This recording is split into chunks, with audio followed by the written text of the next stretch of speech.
Hey y'all, it's Maddie from the Itty Bitty Homestead Committee. Today I wanted to talk about breeding schedules and planning your breedings out for your doe and whether or not you want to do a heavy, medium, or light schedule. So let's hop into that. The way I set up my breeding schedule is I will mark a day in which I want to breed in green. So I'll go in here, I'll mark it in green.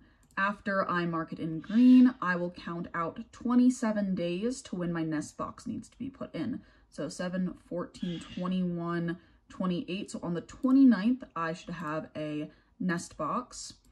And if I were doing this in real time, I would just stop there and wait till the doe gave birth. But in this scenario, 3 days later, I'm going to say she gave birth. So I'm going to put it in red. After you put the date of birth in red, you need to decide when you are going to rebreed your doe, which is what we'll be going into in the next parts as we talk about heavy, moderate, and light schedules.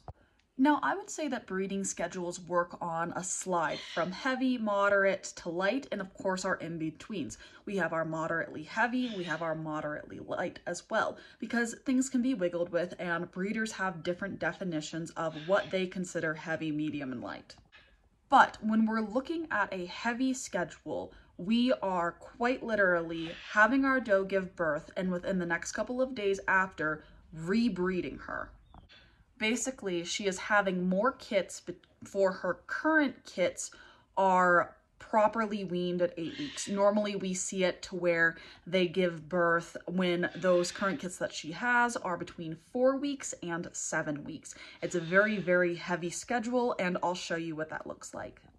To set up a heavier breeding schedule, what we're going to do is we're going to breed our doe. We're going to count to 27 days. So 7, 14, 21, 28. This would be day 27. Day 27 is where you're going to put in your nest box. But a day before you put in your nest box, you're going to wean your kits.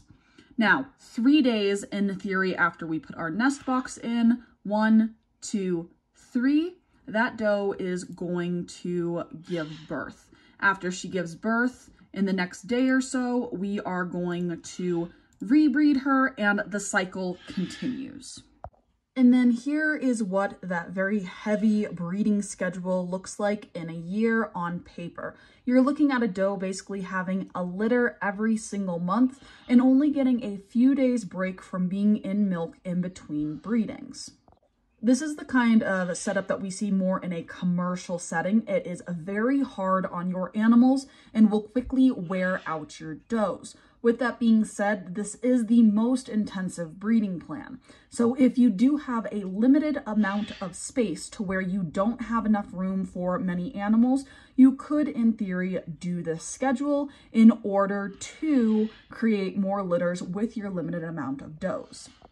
That being said, there are some flaws to this program besides being hard on your does.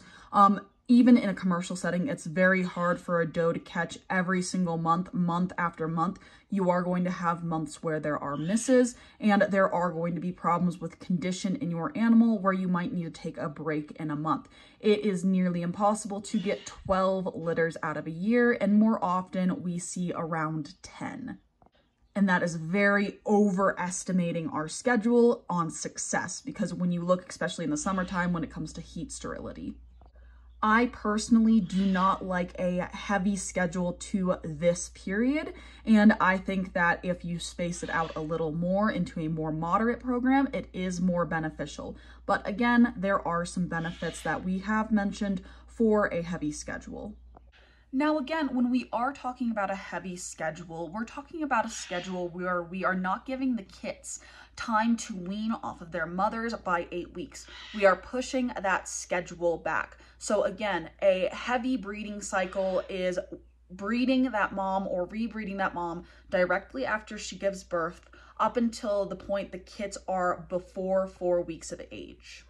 Again, if we're using a sliding scale, we are looking at heavy to heavy moderate. Now, on the other side of the coin on the sliding scale, when we're talking about moderate to light scheduling, when we're looking at a moderate scheduling, we are making sure those kits get at least to 8 weeks before the doe has her next litter.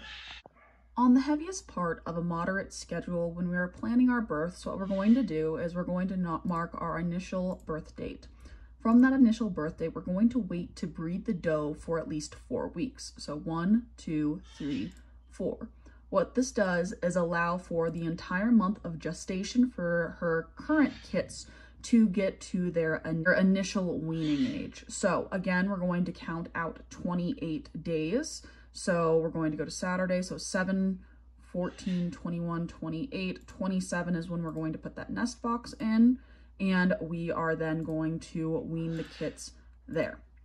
And when we put in our milking schedule, or when our when our doe is in milk, so we're going to look, here is the initial point of where the doe is in milk.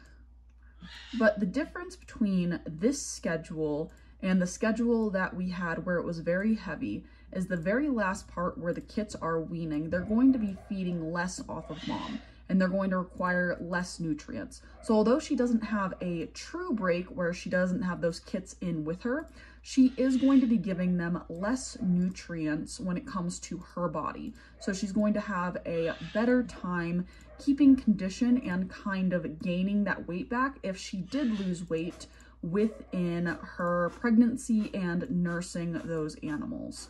With that being said, some does take a very nice time here and they gain their weight back. Others do need a longer break. And again, with our previous heavy schedule, we do have a few days break where she's not in milk at all. Now, normally with my breeds past the 6 or 7 week mark, I do not see the babies nursing at all, or very limited nursing, so the mom does have a chance to dry up if that is the case. Here's what a moderate schedule looks paired up and correctly put out.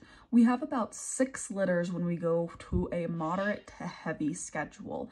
And again, this allows the doe more time to fill in condition, especially when we take into consideration towards the end of her nursing journey, the kits are going to be relying on food in the form of pellets and hay over her milk.